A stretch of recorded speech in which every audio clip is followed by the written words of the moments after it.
শুভেচ্ছা সহ স্বাগতম জানাচ্ছি চ্যানেল আই রাউন্ড টেবলে পাওয়ার্ড বাই স্বপ্ন। আজকের আলোচনার বিষয় পুঁজিবাজারের বর্তমান ও ভবিষ্যৎ। আমি পরাগ আজিম আপনাদের সাথে থাকবো, আর আমার সাথে আজকে আলোচনার জন্য স্টুডিওতে হাজির আছেন ঢাকা স্টক এক্সচেঞ্জ পিএলসি এর সম্মানিত চেয়ারম্যান মমিনুল ইসলাম, ডিএসসি ব্রোকার্স অ্যাসোসিয়েশন ডিবি এর সম্মানিত সভাপতি সাইফুল ইসলাম এবং অনলাইন পোর্টাল অর্থসূচকের সম্মানিত সম্পাদক মোহাম্মদ জিয়াউর রহমান। আপনাদের তিনজনকেই স্বাগত জানিয়ে আমি প্রথমেই প্রশ্ন করতে চাই জনাব মমিনুল ইসলামকে, ঢাকা স্টক এক্সচেঞ্জের চেয়ারম্যান। আপনি তো আসলে পুঁজিবাজার নিয়ে কাজ করছেন, যদিও এই ইন্টারিম গভর্নমেন্টের সময়ই আপনি নিয়োগ পেয়েছেন, অন্তর্বর্তী সরকারের সময়ে, এবং আপনি অনেকগুলো কাজ করছেন। আসলে আপনারাও এক ধরনের রেগুলেটর, প্রাইমারি রেগুলেটর বলা হয় ঢাকা স্টক এক্সচেঞ্জ পিএলসি। আপনি যদি চেয়ারম্যান হিসেবে আপনি বলেন যে ঢাকা স্টক এক্সচেঞ্জ আসলে পুঁজিবাজারের উন্নয়নে কি কি পদক্ষেপ নিয়েছে? জি ধন্যবাদ। যে কোনো দেশের পুঁজিবাজারে স্টক এক্সচেঞ্জ একটা মুখ্য ভূমিকা পালন করে, প্রাইমারি রেগুলেটর তো অবশ্যই, বাট মার্কেট ডেভেলপমেন্টের জন্যও, এফিসিয়েন্সির জন্যও আমাদের স্টক এক্সচেঞ্জের একটা বড় ভূমিকা থাকার কথা। কিন্তু দুর্ভাগ্যক্রমে বিভিন্ন ঐতিহাসিক কারণে আমাদের ঢাকা স্টক এক্সচেঞ্জ তার কাঙ্ক্ষিত ভূমিকা কখনোই পালন করতে পারেনি।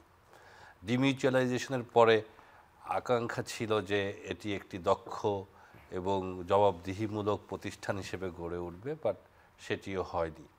তো আমরা গত 2024-এর অক্টোবরে আমাদের পরিচালনা পর্ষদ দায়িত্ব পাই এবং তারপর থেকে আমরা চেষ্টা করছি প্রথমত ডিএসসির অভ্যন্তরে একটা দক্ষ, স্বচ্ছ এবং জবাবদিহিমূলক কালচার তৈরি করা।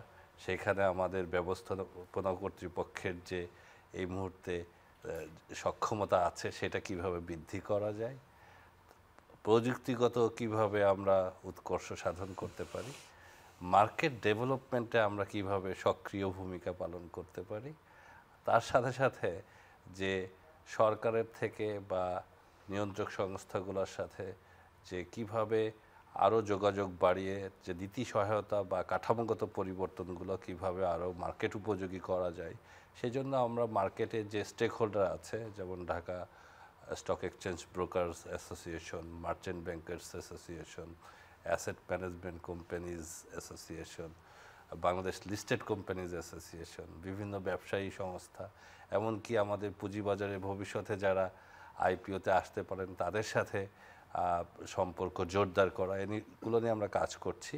এগুলো চলমান আছে। আপনারা দেখেছেন যে সরকার অতীতে পুঁজিবাজারকে যে ধরনের মানে দেওয়া উচিত, ইম্পর্টেন্স দেওয়া উচিত, সেটা দিতে ব্যর্থ হয়েছে। তো আমরা বলবো যে এই অন্তর্বর্তীকালীন সময়ে আমরা চেষ্টা করেছি যে মার্কেটে যারা স্টক হোল্ডার আছি তারা সরকারের কাছ থেকে যাতে কাঙ্ক্ষিত অ্যাটেনশনটা পাওয়া যায়, যেটা একটা পুঁজিবাজার ডেভেলপমেন্টের জন্য অত্যন্ত দরকারি। তো আমরা দেখলাম যে আমরা আসার পরপরই এনবিআর সেখানে আমাদের যে ক্যাপিটাল গেইন ট্যাক্স 50 লাখ টাকার উপরে, সেখানে কোনো ধরনের কোনো ইনসেন্টিভ ছিল না, সেটাকে কমিয়ে 15% করেছে। গত বাজেটের সময় আমরা দেখলাম যে টার্নওভার ট্যাক্সটা কমানো হয়েছে, যেটা আমাদের ব্রোকার্সগুলোকে উৎসাহিত করবে। মার্চেন্ট ব্যাংকগুলোর কর্পোরেট ট্যাক্স কমানো হয়েছে।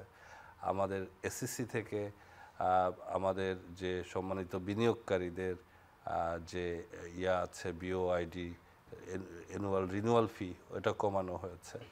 আবার সাথে সাথে যে চলমান প্রক্রিয়াগুলো আছে, যে রেগুলেশনগুলো চেঞ্জের, সেখানেও ডিএসসি চেষ্টা করছে যে মার্কেটের ইনপুটগুলোকে নিজেরা সংগ্রহ করে এবং ডিএসসির যে মতামতগুলো আছে নিয়ে যে রেগুলেটরের সাথে মতবিনিময় করতে, যাতে একটা মার্কেট ফেভার, মানে মার্কেটের জন্য যেটা সহায়ক হয় দীর্ঘমেয়াদে, সেরকম কাঠামোগত উন্নয়ন করা। এছাড়া আমাদের যে প্রাইমারি রেগুলেটর, আমাদের যে সক্ষমতা তৈরি দরকার, যে আমাদের একটা মার্কেটে প্রপার সার্ভেলেন্স মনিটরিংয়ের জন্য, সেখানেও আমাদের অনেক অতীতে ব্যর্থতা ছিল।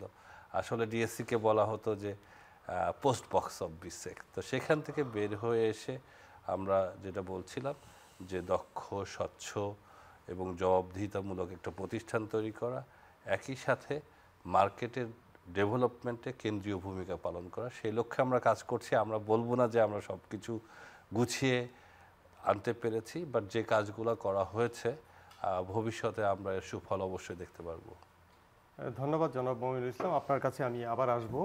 আমি এখন কথা বলতে চাই ডিএসসি ব্রোকার্স অ্যাসোসিয়েশন ডিবিএর সভাপতি জনাব সাইফুল ইসলামের সাথে। আপনি শুনছিলেন যে ডিএসসি চেয়ারম্যান মহোদয় যে উনি ওনাদের কিছু উদ্যোগের কথা বলছিলেন যে এটা মার্কেটের জন্য, ভবিষ্যৎ মার্কেটের জন্য যেগুলো সুফল পেতে শুরু করবে। তো আমি যদি আপনাকে একটু অন্য রকমের প্রশ্ন করি যে বর্তমানে আসলে বাংলাদেশের পুঁজিবাজার কেমন চলছে? আপনি তো বিভিন্ন স্টেক হোল্ডারদের সাথে বসেন, মিটিং করেন, বিভিন্ন ধরনের কার্যক্রম আপনাদের আছে। আপনারা খুবই উদ্যোগী একটি প্রতিষ্ঠান ডিবিএ সভাপতি হিসেবে আপনি দ্বিতীয়বার নির্বাচিত হয়েছেন, আপনাকে অভিনন্দন। আপনি কি বলবেন? Thank you. প্রথমে বলতে হচ্ছে যে ঢাকা স্টক এক্সচেঞ্জের চেয়ারম্যান মহোদয় যেটা বললেন যে যে কাজগুলো ওনারা করছেন আমরা একসাথেই কাজ করছি, বুঝছেন, যে আমাদের ইকোসিস্টেমটা সেম এবং আমাদের উদ্দেশ্যও same, the development of the entire capital market, not that যে শুধুমাত্র যে শেয়ার মার্কেট বলতে আমরা যেটা বুঝি সেটা না। আচ্ছা, তাছাড়া আপনার প্রশ্নের উত্তর যদি আমি দিতে চাই তাহলে বর্তমান অবস্থা কে ব্যাখ্যা করাটা খুব কঠিন, কারণ আপনাকে আমি বুঝতে পারি যে আমরা 15 বছর এমন একটা সময়ের মধ্যে দিয়ে পার করেছি যেখানে নিয়ম নীতি বলতে কিছু ছিল না। আপনার 15 বছরে যেমন ব্যাংকগুলি নিঃস্ব হয়েছে, ঠিক তেমনই পুঁজিবাজারকেও নিঃস্ব করা হয়েছে। সেখানে আপনি যদি পুঁজিবাজারের তালিকাভুক্তির থেকে শুরু করেন, আপনার অন্যান্য রুলস রেগুলেশন অর্ডিন্যান্স যাই বলেন, বা even like demutualisation act and scheme যেটা কথা আমাদের চেয়ারম্যান সাহেব বললেন, এই স্কিমটাও আপনার এমনভাবে করা হয়েছে যে যেখানে আসলে ইট ইজ মানে বলা হচ্ছে যে it will be a management led organization, but আপনি যদি দেখেন যে এখানে ম্যানেজমেন্টেরও হাত পা বেঁধে দেওয়া আছে, বোর্ডেরও হাত পা বেঁধে দেওয়া আছে। যেটা উনি বললেন যে stock exchange has become a post office for the BSEC or for the regulators, সেখান থেকে আমরা বেরিয়ে আসতে চাচ্ছি। এই কয়েকটা কাজ করার জন্য আমরা গত 1.5 বছর ধরে চেষ্টা করছি। প্রথমে হচ্ছে কয়েকটা রিফর্ম, যে রিফর্মগুলির মধ্যে মেজর 3টা রিফর্মের মধ্যে 2টা রিফর্ম হয়ে গেছে, আর একটা রিফর্ম আসবে যেটা আইপিও রুলস অ্যান্ড রেগুলেশন। আচ্ছা, তারপরে আপনার ধরেন বাজারের অনিয়মগুলি দূর করার জন্য যে পন্থাগুলি অবলম্বন করা দরকার সেগুলির ব্যাপারে আমরা পার্সু করেছি along with Dhaka stock exchange. কারণ আমি যেটা বললাম যে টোটাল আমাদের মেইন সমস্যাটা হচ্ছে যে আমাদের স্ট্রাকচারাল সমস্যা। গত 15 বছরে এমন পরিমাণ এখানে সমস্যা ক্রিয়েট করা হয়েছে যে structurally we are very weak now. তা আমরা এখন উনি যেটা বললেন যে আমরা প্রথমে রিস্ট্রাকচার করতে চাচ্ছি, যে আগে লাইকসে Dhaka stock exchange should be empowered, কারণ এটা আপনি যেটা বলেন যে প্রাইমারি রেগুলেটর, সারা পৃথিবীতে stock exchange I mean retains the primary power, authority and responsibility. তারপরে বিসেক বা অন্যান্য দেশে এসএসসি সেটা রোলটা প্লে করে, কিন্তু আমাদের স্টক এক্সচেঞ্জের কোনো রোল নাই from the IPO and secondary market regulation. মানে আছে যেটা হচ্ছে যে আপনার যে আপনার ততটুকু রেগুলেট করতে পারেন যতটুকু আপনাকে বিসেক বলে, কিন্তু এগুলির থেকে আমরা বেরিয়ে আসতে চাচ্ছি। আমরা চাচ্ছি যে মোটামুটিভাবে স্টক এক্সচেঞ্জ একটা ইন্ডিপেন্ডেন্ট অর্গানাইজেশন হিসেবে চলুক। তারপরে আবার সেকেন্ড যে জিনিসটা হচ্ছে এই স্ট্রাকচারাল ইস্যুগুলি যদি আমরা অ্যাড্রেস করতে পারি, তারপরেই আপনার পুঁজিবাজার আবার আপনার রিস্ট্রাকচারিংয়ের পরে একটা পর্যায়ে আমরা নিয়ে যেতে পারবো। কিন্তু আপনার যদি স্ট্রাকচারাল সমস্যা থাকে, আপনি কখনই পুঁজিবাজার যেভাবে চাচ্ছি আমরা পুঁজিবাজার বিকশিত হোক, সেই বিকশিত বিকাশটা হচ্ছে না ফ্রম দ্য আইপিও। আপনার জানেন যে গত 1.5 বছর আইপিও আসে নাই, it is because of the regulation that prevails, যেটা হয়তো বা ইনশাল্লাহ ওই দিনে মান্থ অর সো আমরা দেখব ব্যাপক পরিবর্তন। তারপরে অন্য যে প্রবলেমগুলি ছিল মিউচুয়াল ফান্ড ইন্ডাস্ট্রিতে অথবা মার্জিন ল্যান্ডিংয়ে, সেগুলি মোটামুটিভাবে রিজলভ। এবং আপনি এটা আমাদের বিশ্বাস করতে হবে যে যখনই কোনো নতুন আইন কানুন আসে সেটা সবার ফেভারেবল হবে না। হ্যাঁ, সেটা ফর দ্য টাইম বিং কিছু ইনভেস্টর, কিছু মার্কেট ইন্টারমিডিয়েটের ফেভার যাবে, কিছুটা ডিসফেভারে যাবে, বাট নেভার দিলেস যে আমরা মোটামুটিভাবে রিস্ট্রাকচারটা করে ফেলতে পেরেছি। এখন আপনারা সবাই জানেন যে আগামী বছর ইলেকশন হবে, ফেব্রুয়ারিতে আমরা ইলেকশন এক্সপেক্ট করছি, এবং ইলেকশনের পর যেটা হয় যখন একটা গভর্নমেন্ট আসে, নতুন গভর্নমেন্ট, ওনাদের একটা 5 বছরের কমিটমেন্ট থাকে। আমাদের যেহেতু 5 বছর মেয়াদী সরকার, সারা পৃথিবীতে নতুন সরকার আসলে স্টক মার্কেটে একটা মোমেন্টাম আসে, কিন্তু মোমেন্টামটা আপনাকে আনতে হলে আমরা যে কাজগুলি করছি সেই কাজগুলি করা দরকার ছিল। এই মুহূর্তে আপনার to answer your question very briefly and precisely, এই মুহূর্তে আমাদের এটা হচ্ছে যে আমরা একটা ট্রানজিশন টাইম দিয়ে যাচ্ছি। এই ট্রানজিশনাল টাইমটা আমাদেরকে আরও 1-2 মাস পার করতে হবে। বাই দ্য টাইম আমাদের আইপিও রেগুলেশনটা আসবে, ইলেকশন হয়ে যাবে, will have a political government in power, and যদি সব কিছু ঠিক থাকে ইনশাল্লাহ will see a different capital market starting from March April next year. তার মানে বোঝা যাচ্ছে যে আপনি বলতে চাচ্ছেন এখন যে সময়টা চলছে এই সময়টা আসলে পুঁজিবাজারের জন্য এক ধরনের ক্রান্তিকাল চলছে এরকম বলা যায়? ক্রান্তিকাল না, আমরা বলবো যেটা হচ্ছে আমি যেটা বলছি যে একটা ট্রানজিশন, মানে আমরা একটা ফেজ থেকে আরেকটা ফেজে যাচ্ছি। আমরা ক্রান্তিকাল তো অবশ্যই না, ক্রান্তিকাল তো মনে হচ্ছে যেটা মানে it's a bottomless basket, it's not the case, of course we have problem, but তারপরও এই স্ট্রাকচারাল ইস্যুগুলি আমরা শেষ করে যে আপনার যে ফেজটাতে আমরা অনেক দুর্দশার অবস্থায় ছিলাম, যে শুধুমাত্র মার্কেট ছিল না, মার্কেট ইন্টারমিডিয়েরিজ, ইভেন লিস্টেড কোম্পানিজ, আর তাছাড়া আপনি ধরেন অর্থনৈতিকভাবেও তো আমরা একটা স্থবিরতার মধ্যে দিয়ে যাচ্ছি, হ্যাঁ, ইকোনমিক স্টলমেন্ট যেটা বলে ইকোনমি, সেখান থেকে বেরিয়ে আমরা আরেকটা ফেজে যাচ্ছি। তো এই এক ফেজ থেকে আরেক ফেজে যাওয়ার জন্য যে ট্রানজিশনাল টাইমটা, সেটা দিয়ে আমরা পার হচ্ছি।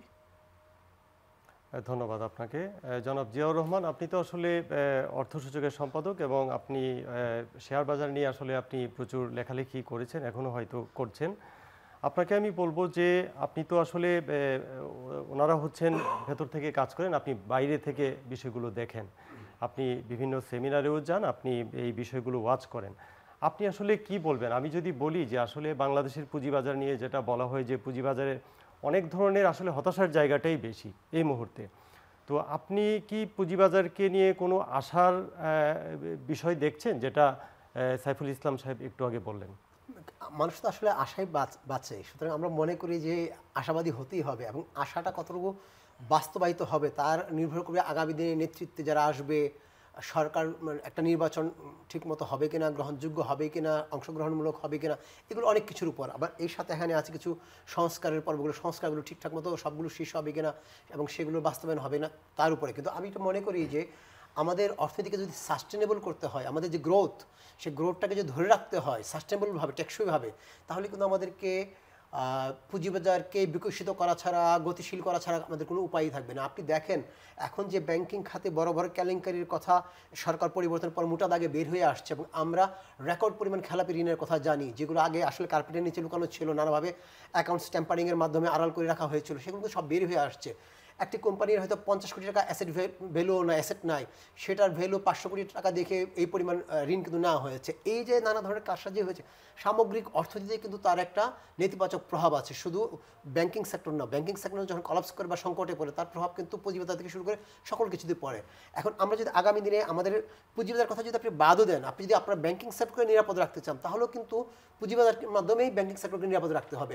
আপনি যদি আজকে যে কোম্পানিটা 50 কোটি টাকা সম্পদের বিপরীতে 500 কোটি টাকা ঋণ নিয়ে এখন লাপাত্তা ধরেন উদ্যোক্তারা, সে যদি শেয়ার বাজার থেকে ঋণ নিতে চাইতো, যদি এখানে কারসাজিও করতো, ধরেন ট্যাম্পারিংও করতো, হয় কিছু বাজারে যে হয় না তা না, তাহলে বড় যে হয়তো 100 কোটি নিতে পারতো, কিন্তু 500 কোটি কিন্তু নিতে পারতো না, কারণ এখানে সব কিছু ডিসক্লোজ করতে হয়। প্রসপেক্টাস কিংবা ইনফরমেশন ডকুমেন্টস সবগুলো পাবলিকের কাছে আসে, পাবলিক দেখে, মার্চেন্ট ব্যাংক দেখে, ব্রোকার হাউস দেখে, স্টক এক্সচেঞ্জ দেখে, বিএসইসি দেখে। শুধু এক ধরনের মনিটরিং, এক ধরনের সার্ভিলেন্স, এক ধরনের চাপ এর মধ্যে কিন্তু থাকে।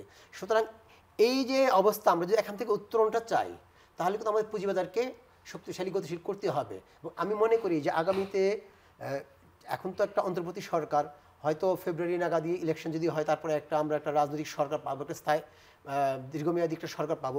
তাদেরকে যদি অর্থনীতির ঠিক ট্র্যাকে নিতে হয় এবং উত্তরণটা যদি করতে হয়, তাহলে সব কিছু মিলিয়ে পুঁজিবাজারকে সহই করতে হবে। পুঁজিবাজারকে বাদ দিয়ে যদি চিন্তা করে, তাহলে কিন্তু অর্থনীতি যে সংকটে পড়েছে, এখান থেকে কিন্তু উত্তরণটা ঠিকভাবে হবে না। এই কারণে আমি মনে করি যে আগামী দিনে এই বাজার একটা সম্ভাবনা আমরা দেখছি এবং দেখবই।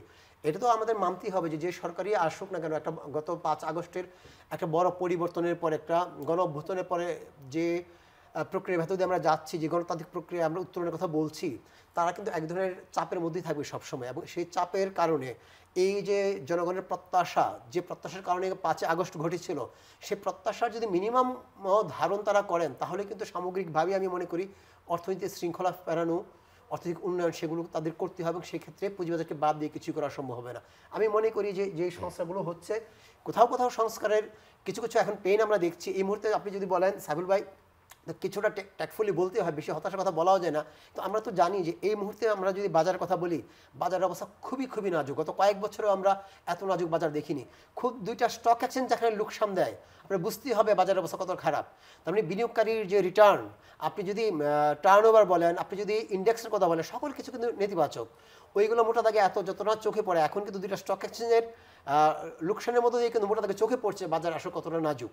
তো এই অবস্থা যদি চলতে থাকে বা এই অবস্থা যদি উত্তরণ না হয় তাহলে কি হবে, অনেক প্রতিষ্ঠানে কিন্তু ছাঁটাই হবে, অনেক প্রতিষ্ঠান বন্ধ হয়ে যাবে, ইন্টারমিডিয়েট প্রতিষ্ঠানগুলো আছে, এবং এমন একটা অনাস্থার মধ্যে কিন্তু বড় ভালো কোম্পানিগুলো বাজারে আসবে না, বিনিয়োগকারীও থাকবে না। তো আমরা মনে করি যে এটা গত 15 বছরের ধারাবাহিকতার কারণে যে অনিয়মগুলো আইপিওতে হয়েছে, দুর্বল কোম্পানি, বন্ধ কোম্পানি, জাং কোম্পানি বাজারে এসছে, এটাগুলো যেমন হয়েছে, পাশাপাশি কারসাজির মাধ্যমে শেয়ারের দাম বাড়িয়ে সাধারণ মানুষের পকেট থেকে যে টাকা হাতিয়ে নেওয়া হচ্ছে, তার মধ্য দিয়ে কিন্তু একটা অনাস্থা তৈরি হয়েছে এবং বিনিয়োগকারীদের অনেক টাকা কিন্তু ব্লক হয়ে আছে, সেগুলোও কিন্তু একটা কারণ। জিয়া ভাই, আপনার কাছে আমি আবার আসবো। আমি এর মধ্যে আসলে আবারও যেতে চাই ডিএসসির চেয়ারম্যান জনাব মমিনুল ইসলামের কাছে। আমি একটা বিষয় আসলে প্রশ্ন করতে চাই ওনার আসলে প্রসঙ্গের সূত্র ধরেই। সেটি হচ্ছে যে উনি বলছিলেন যে কিছু কিছু উদ্যোগ নেওয়া হয়েছে, যে উদ্যোগগুলো কিছু উদ্যোগ আসলে কিছু নেতিবাচক ইম্প্যাক্টও ফেলছে, এরকম অনেকেই বলে।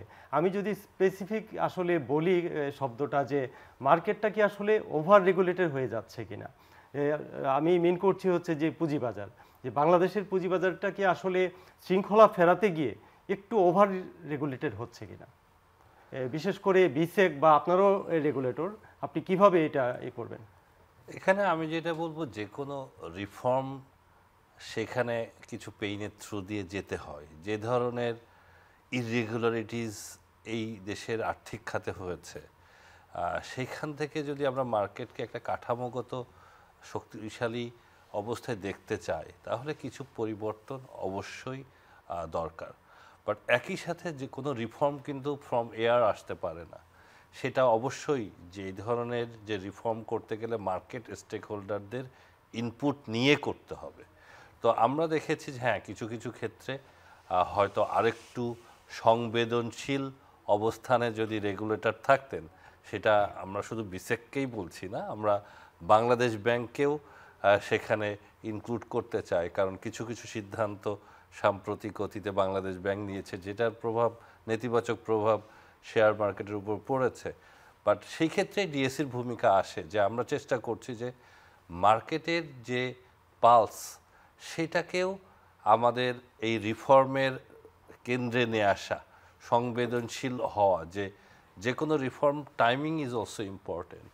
যে আমি কোন সময়ে কোন ওষুধটা কোন রোগীকে দিতে পারবো সেটা বুঝতে হবে। তো মার্কেটের যেমন কাঠামোগত উন্নয়ন দরকার, সংস্কার দরকার, একই সাথে এই পুঁজিবাজারের যে সবচেয়ে আমি বলবো যে কেন্দ্রের যে স্টেক হোল্ডার, প্রাণ, আমাদের বিনিয়োগকারীরা, তাদেরকে যদি আমরা আশাহত করে ফেলি, তারা যদি না আসে, আমরা যদি আমাদের রেগুলেশনের মাধ্যমে এই যে উদ্যোক্তাদেরকে মার্কেট থেকে মুখ ফিরিয়ে নিতে দেখি, যে তারা এমন রেগুলেশন করা হলো যাতে তারা আর আইপিওতে আসতে বা নতুন বন্ড ইস্যুর মাধ্যমে তাদের দীর্ঘমেয়াদী ক্যাপিটাল রেইজিংয়ের জন্য উৎসাহিত না হন, সেক্ষেত্রে আমার কাঠামো যতই শক্তিশালী হোক, সে আমাদের পুঁজিবাজার তার কাঙ্ক্ষিত জায়গায় যেতে পারবে না।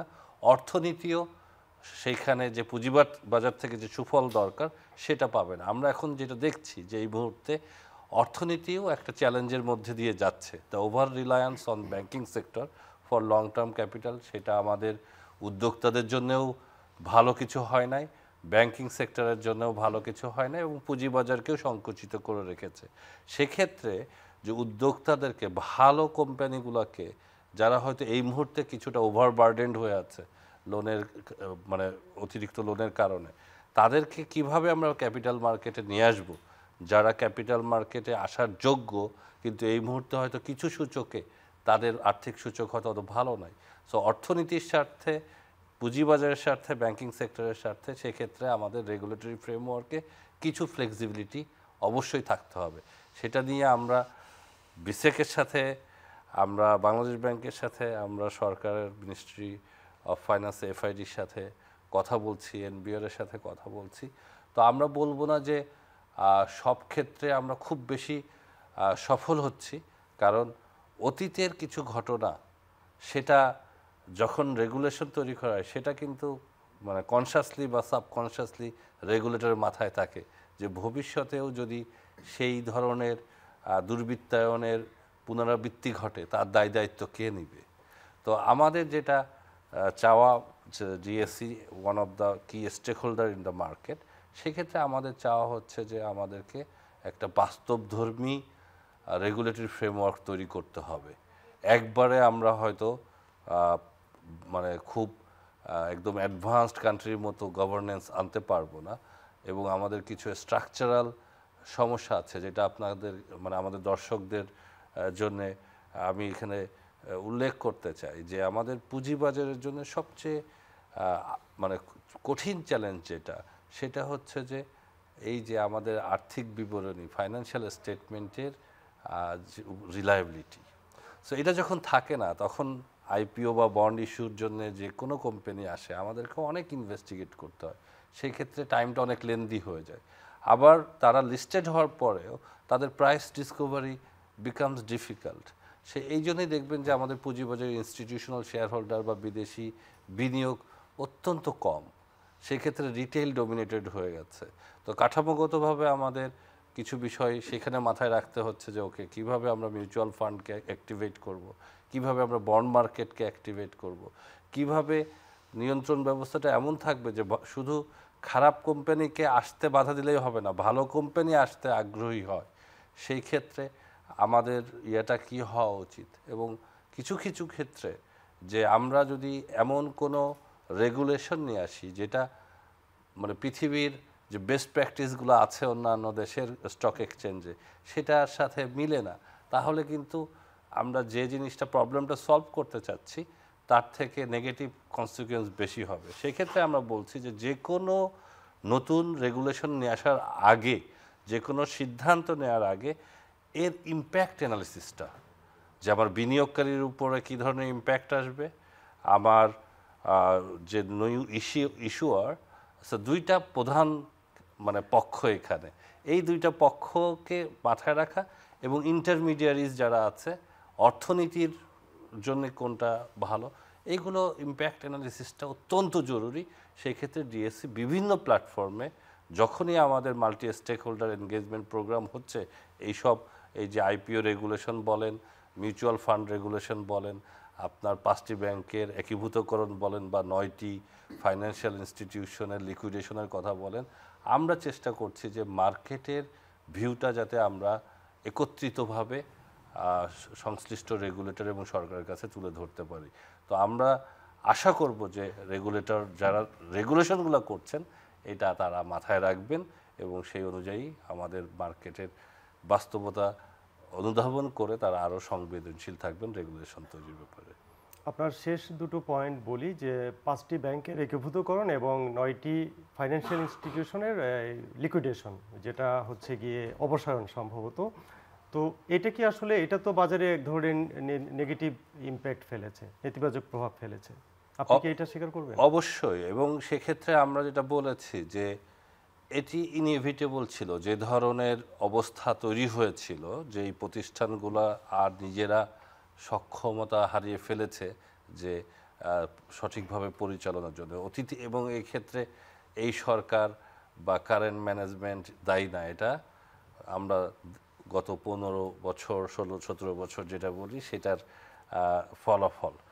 এখন যদি আমরা বলি যে হোয়াট ওয়াজ, যে আইনগতভাবে কি ছিল, যেটা ডিপোজিট ইন্স্যুরেন্সের আন্ডারে কাভার, তার বাইরে কারোরই কিছু পাওয়ার কথা না ওই কোম্পানি যদি অপসারিত হয় বা এমনভাবে একীভূত হয় যে অতীতের দায় দেনা আর নিবে না।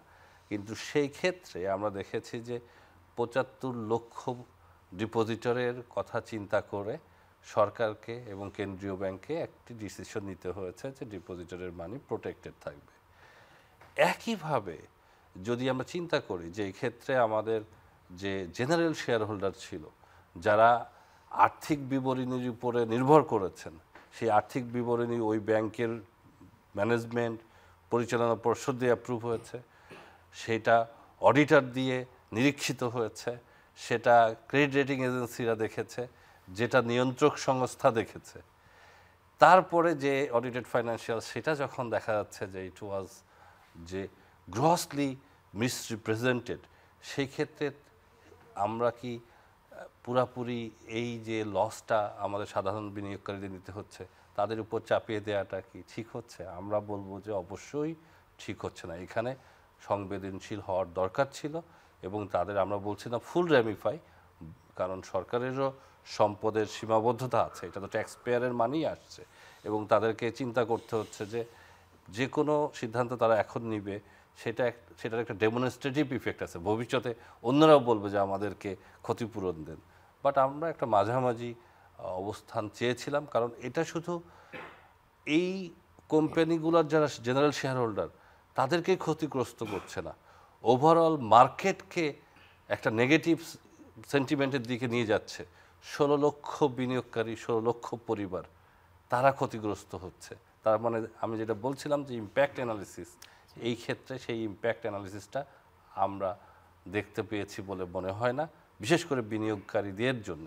তো ক্যাপিটাল মার্কেটকে যদি আমরা শক্তিশালী করতে চাই, ইনভেস্টরদের এই মার্কেটের উপর কনফিডেন্স থাকতে হবে। তো এই ধরনের ঘটনা কনফিডেন্সের উপরে বিশাল একটা আঘাত তৈরি করে।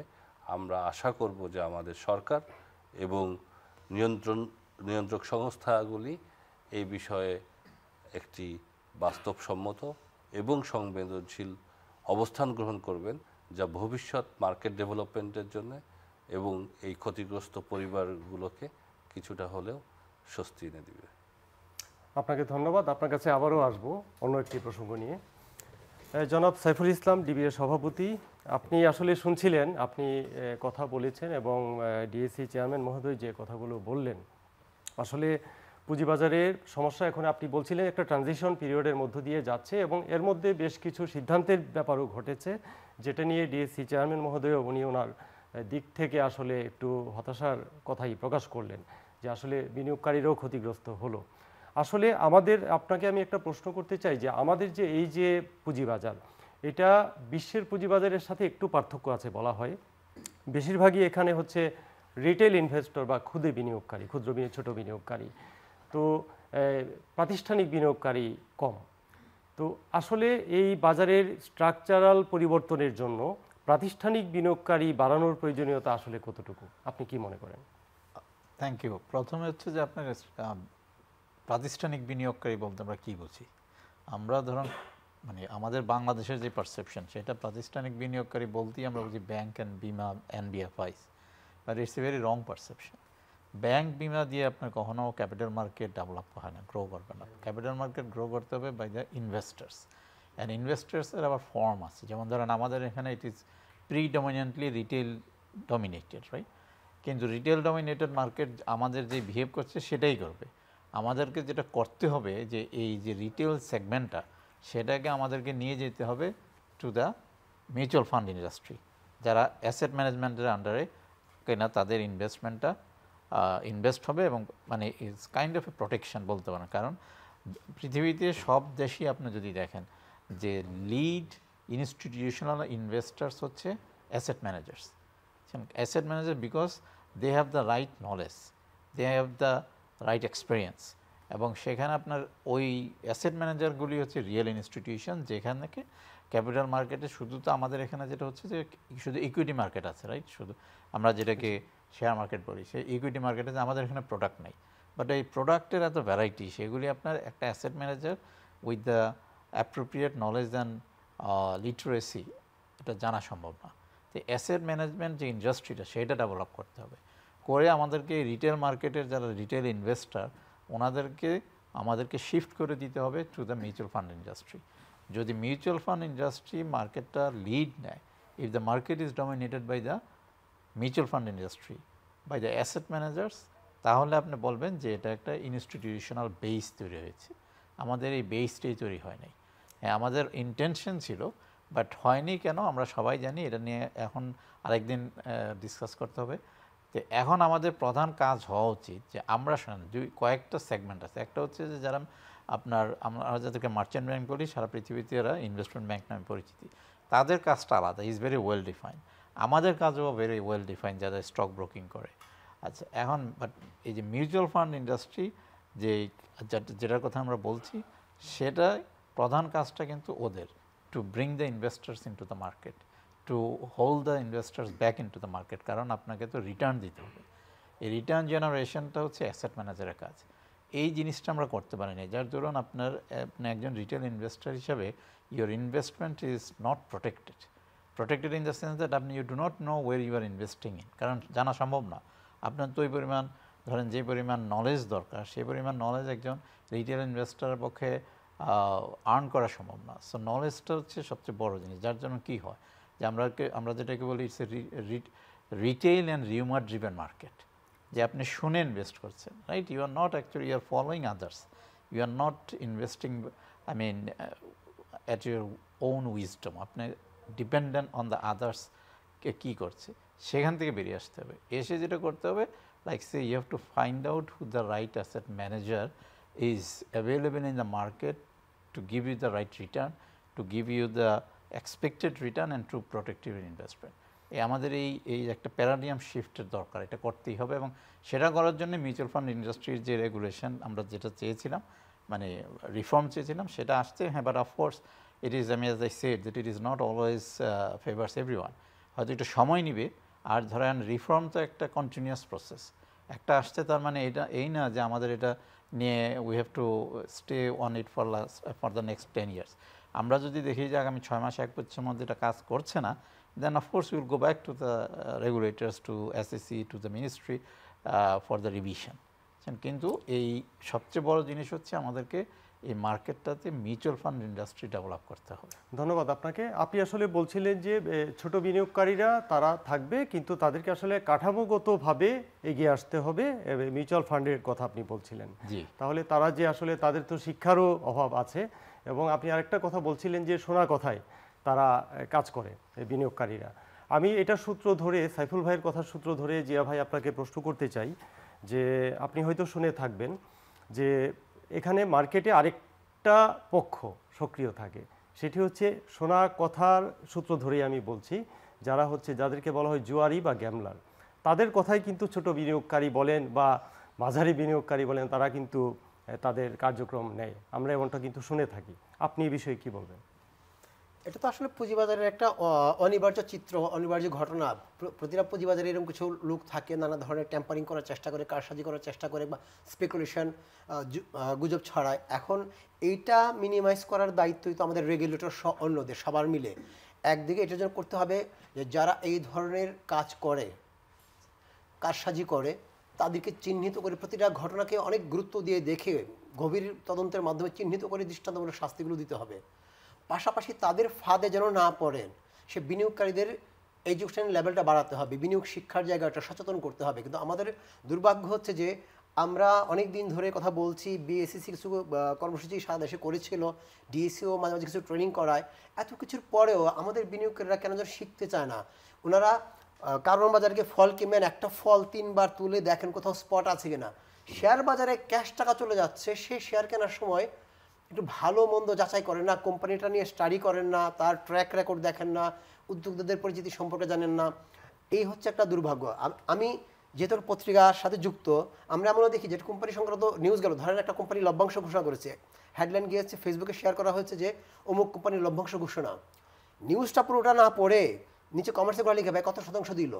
তো এত যদি শর্ট হয়, এত যদি ধৈর্য কম থাকে, এত যদি চেষ্টা না করেই কিছু পেতে চায়, তাহলে সে তো বারবার ফাঁদে পড়বে। সুতরাং আমি মনে করি এখন যেমন রেগুলেটরের দায়িত্ব আছে, এখানে বিনিয়োগকারীর দায়িত্ব আছে, এবং অন্যান্য যারা স্টেক হোল্ডার তাদেরও দায়িত্ব আছে এই জায়গাগুলো মিনিমাইজ করা, গেমলারদের যাদের কথা বলেন। কিন্তু আপনি একেবারেই কোনো ধরনের, যেভাবে জোয়ারের কথা বলছেন বা বড় বিনিয়োগকারীর কথা বলছেন, একেবারে তাদের কেউ উপস্থিত থাকবে না, তাদেরকে বাদ দিয়ে একটা বাজার কল্পনা করবেন, সেটাও কিন্তু সম্ভব না।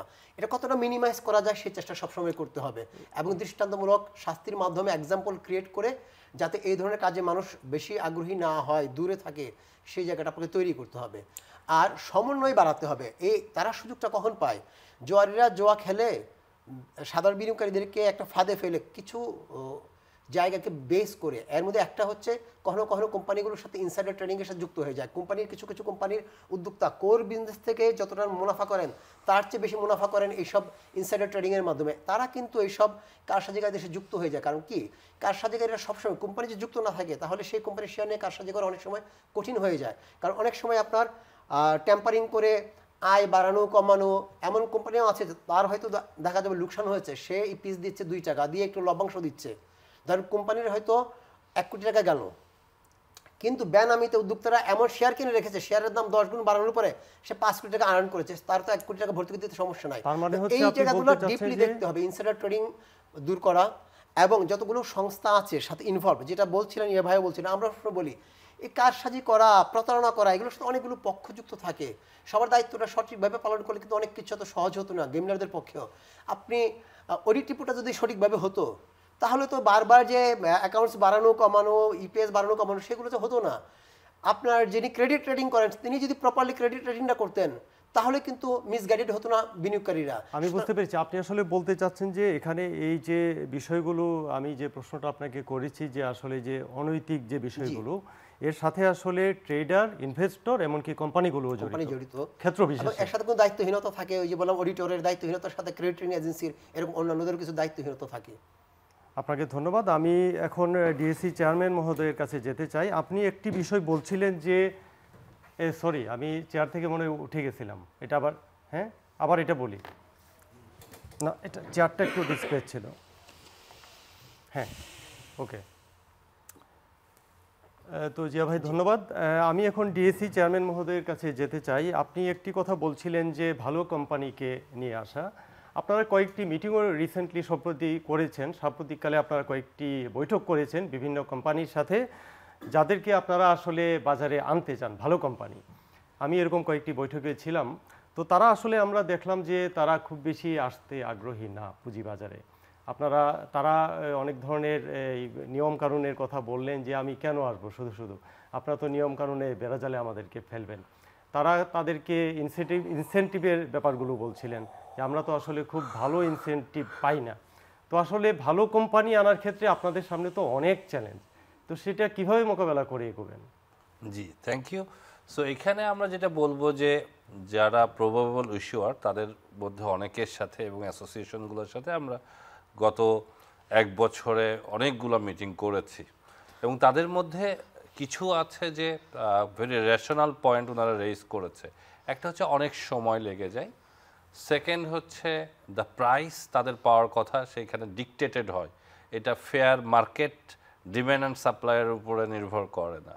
থার্ড হচ্ছে যে পারপাসগুলা বলা আছে সেই পারপাসগুলা অনেক সময় ওনাদের জন্যে মানে অ্যাপ্লিকেবল হয় না। It's a very well established company, এখন তাকে অবশ্যই পুঁজিবাজার থেকে টাকা নিতে হবে ফর ক্যাপিটাল এক্সপেন্ডিচার, সেটা হয়তো অনেক সময়ই অনেক কোম্পানির জন্য, যে কোম্পানির লোনই নাই বা হচ্ছে যে এই মুহূর্তে এক্সপেনশনে যাওয়ার দরকার নাই, তাকে আসতে নিরুৎসাহিত করবে।